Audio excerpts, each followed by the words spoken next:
Morning. Uh, good morning.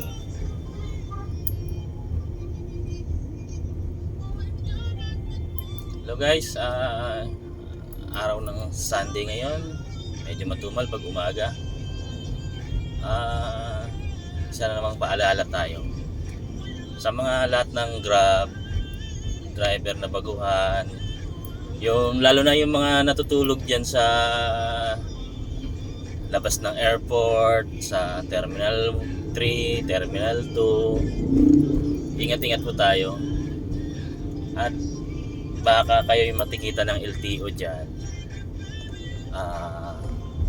Ang pag natikitan kayo ng LTO, tapos 3 days lang yun eh. Yung ano nila, 3 days lang daw. Pero pwede mo siyang gamitin hanggang 15 days.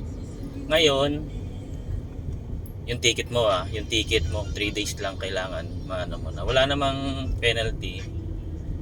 Pero dapat matubos mo na siya ng 15 days. Kasi pag lumagpas siya ng 15 days, pwede ka nang masuspend ka na ng 1 month.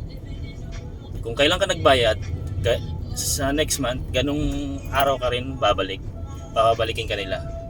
Kaya ingat-ingat tayo lahat ng Grab, tropang bumabiyahe dyan, lalo sa mga baguhan. Siyempre hindi naman natin alam yung style dyan at tulog ka dyan, diba?